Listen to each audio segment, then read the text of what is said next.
BJP സംസ്ഥാന അധ്യക്ഷൻ രാജീവ് ചന്ദ്രശേഖർ മാധ്യമങ്ങൾ കാണുകയാണ് തത്സമയം. പിന്തുണയ്ക്കാനോ ഇതിനെ സപ്പോർട്ട് ചെയ്യാൻ ഒരു താല്പര്യമോ ഒരു മോട്ടിവേഷൻ നമുക്ക് ഇന്നലെ കാണാൻ കഴിഞ്ഞില്ല. അതേസമയം മദനിനെ കുറിച്ച് ഒരു റെസൊല്യൂഷൻ പാസ്സാക്കാൻ രണ്ടുപേരും ഒരുമിച്ച് ഒറ്റക്കെട്ടായിട്ട് രാഷ്ട്രീയം ചെയ്യും. SIR റിവിഷൻ, ഡെമോക്രസിയും ജനാധിപത്യത്തിന്റെ ഏറ്റവും പ്രധാനപ്പെട്ട വിഷയം, അതിനെക്കുറിച്ച് ഒരുമിച്ച് റെസൊല്യൂഷൻ പാസ്സാക്കാൻ ഒരുമിച്ച് അവർ പ്രവർത്തിക്കും. ഈ രണ്ട് പാർട്ടിയും ഇവരുടെ ചരിത്രം ശരിക്കും നമ്മൾ പരിശോധിക്കല്ല, മനസ്സിലാക്കണം.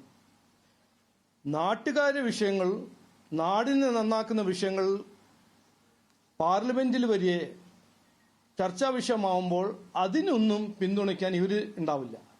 പക്ഷേ ഒരു കോൺസ്റ്റിറ്റ്യൂഷണൽ റൈറ്റ് ടു പ്രോപ്പർട്ടി കൊടുക്കുന്ന ഒരു ബിൽ വരുമ്പോൾ, വഖഫ് അമെൻമെന്റ് ആക്ട് വരുമ്പോൾ ഒരുമിച്ച് അവർ രാഷ്ട്രീയം ചെയ്യും. അപ്പോൾ ഇത് എല്ലാവരും മനസ്സിലാക്കേണ്ട ഒരു വിഷയമാണ്.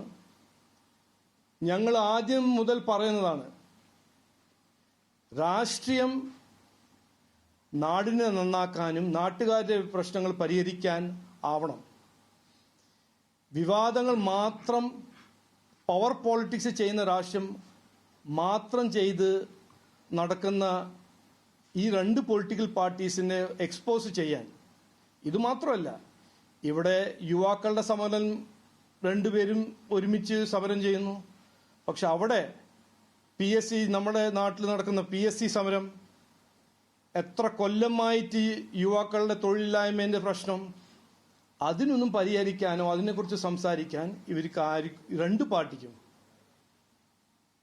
സമയവുമില്ല, താല്പര്യമില്ല. അപ്പോൾ ഇന്നലെ ഒരു നല്ല ദിവസമായിരുന്നു. എല്ലാവരും ഒരുമിച്ച് പാസ്സാക്കേണ്ട ഒരു ബില്ലായിരുന്നു അത്.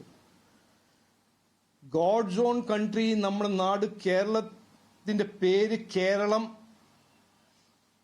ആക്കുന്ന സമയത്ത് എൻ്റെ ഒരു പ്രതീക്ഷയായിരുന്നു, ഇതിലൊരു പോളിറ്റിക്സും ഇല്ല. UDFും LDFും NDM എല്ലാം ഒരുമിച്ച് ജനങ്ങൾ ആവശ്യപ്പെടുന്ന ഈ പേര് മാറ്റുന്ന ഒരു നിയമം എല്ലാവരും സപ്പോർട്ട് ചെയ്യുന്നതായിരുന്നു ഞങ്ങളുടെ പ്രതീക്ഷ. പക്ഷേ നമ്മൾ ഇന്നലെ കണ്ടത് അവരെ പഴയ പവർ പോളിറ്റിക്സും അവസരവാദ രാഷ്ട്രീയം ഇന്നലെ കണ്ടു. ഇതന്നെ അവർ ചെയ്യുന്നു.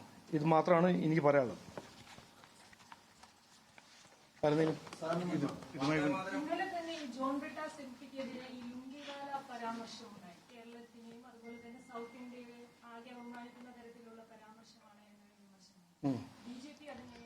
BJP സംസ്ഥാന അധ്യക്ഷൻ മാധ്യമങ്ങളെ കാണുകയായിരുന്നു. കേരളം ബില്ലിനെ ഒന്നിച്ച് പിന്തുണയ്ക്കാൻ കേരളത്തിലെ ഇടതുപക്ഷ, അതോടൊപ്പം തന്നെ UDFന്റെയുമായിട്ടുള്ള MP മാർ ഉണ്ടായിരുന്നില്ല. എല്ലാവരും ഒന്നിച്ച് പാസ്സാക്കേണ്ട ബില്ലായിരുന്നു എന്ന് രാജീവ് ചന്ദ്രശേഖർ പറയുന്നു. പക്ഷേ മനസ്സിലാക്കേണ്ട ഒരു കാര്യം, 2024 തന്നെ കേരള നിയമസഭ ഈ വിഷയത്തിൽ ഒന്നിച്ച് തന്നെ, UDFും അന്ന് പ്രതിപക്ഷത്തായിരുന്നു, ഭരണപക്ഷത്ത് LDF ആയിരുന്നു, അന്ന് അവർ ഒരുമിച്ച് തന്നെ പ്രമേയം പാസ്സാക്കിയത് കൂടി നമ്മൾ കാണേണ്ടതുണ്ട്. എന്തായാലും അത് ഉന്നയിച്ച് വലിയൊരു രാഷ്ട്രീയ വിവാദം തന്നെ ഉയർത്തുകയാണ് BJP. മറ്റു വാർത്തകളിലേക്ക്